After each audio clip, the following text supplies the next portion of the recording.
we're going to actually start moving towards some offense now. It's really important that you guys understand how to hold this position and being able to control it and deal with some of the different troubleshooting aspects, the questions that your partner or training, your opponent is going to be able to give you that you are forced to have an answer for.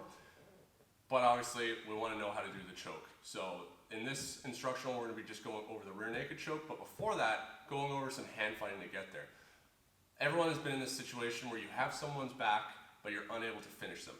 The problem is that you don't have a reliable plan of being able to beat the hands to be able to get to that choke, and so that's what we're going to look at here. I'm just going to be showing this for demonstration purposes from a seated upright position. It's also a good way of just drilling it at first as you start to learn it, but as I stated earlier, you're always going to be on the strong or the weak side, so it's important to work that too. Kevin needs to block the killing hand.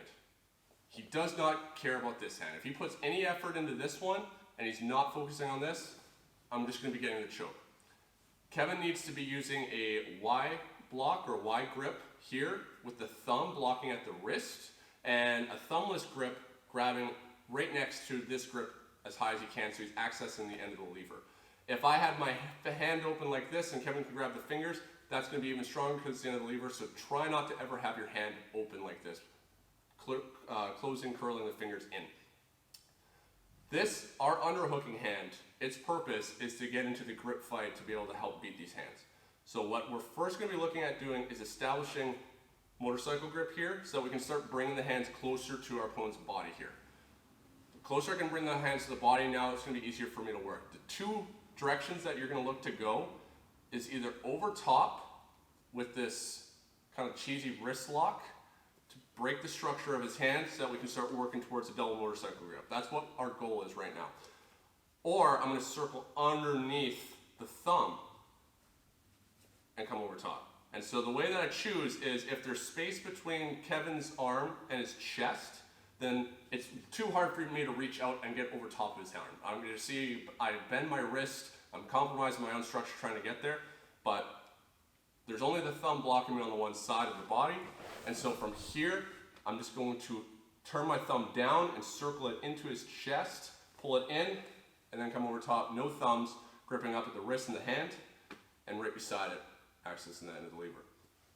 Here, if his hand is really close, I can't get in between his chest and his arm. But now it's really close here where I'm able to take my hand, the killing hand that's controlled, palm down. I'm going to get a gable grip here, keeping my wrist strong. I'm never shearing or bending my wrists to try and get this grip. Palm up and palm down, gable grip. And I'm looking at just applying, you can see the compromised alignment of Kevin's wrist here. I'm just looking to pinch it into his body.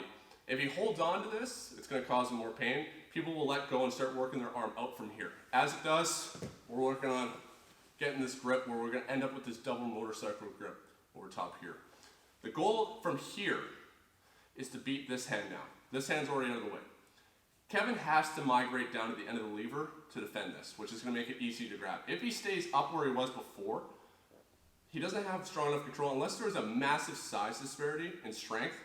From here, I'm able to punch my arm out and curl it in because you can see how he's not controlling the end of the lever. He's going to be closer up to the elbow. Even here at the more mid-forearm, I'm going to be able to just punch through and get into this choke. So it feels awkward at first when you're trying to drill this because what's going to happen is you're going to be trying to grab his hand and your opponent has it gripped too far up your forearm and you're like, well, I can't get it. Well, we just end up going for the choke because he's not reacting appropriately. He had the end of the lever with this arm, and as we beat this, he needs to slide down to the end of the lever to give himself the best chance. What we're going to look to do is take our left hand and as a blade, slide it down, my palm against my forearm, into his thumb to start sliding it off. So as he keeps this grip, I'm sliding it down, and I'm gripping over top. Now, my hand migrates without the thumb over top of his wrist. And my goal here is to pull everything to the left side of his body on that underhooking side so that I can end up here, in which his left arm is now temporarily pinned in between my forearm and his forearm while I'm controlling his right forearm. So both arms are temporarily pinned with just my one arm, which is now going to give me the time to dig and get this choke. I will not hold him here forever. But it's just to buy me some time so that I have a window of opportunity. So from the beginning, I circle my wrist in, get double motorcycle grip. This hand migrates, cut down at the thumb, bring it over top. So as soon as it starts to clear my hand and I feel like I can start using the palm of my hand to really push, now I curl my fingers over top and I start to bring my right arm out. I could even pull his forearm up if I needed to make sure that they're gonna fall beside each other rather than something like this where if I let go, I never ended up pinning his left arm. So as we're here, like this, and then I'm gonna pull everything to the left side of his body. I can even bring my knee up here to help pin.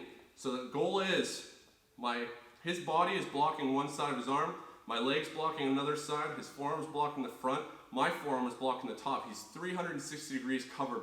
The only way he can go with this arm is outwards. And by the time he's done that, I got the choke, and as he tries to go to defend the choke, it's too late. I'm gonna be finishing it.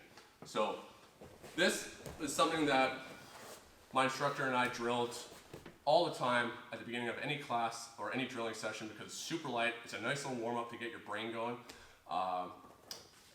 And it needs to be just second nature because this is something that you're able to just keep doing with no risk. If something fails along the way due to a defense, we just reset and you keep going through it. And the goal is to just continually pummel your opponent over and over again with this attack so that then they're gonna make a mistake. And when they make a mistake, you're gonna capitalize on it and submit them.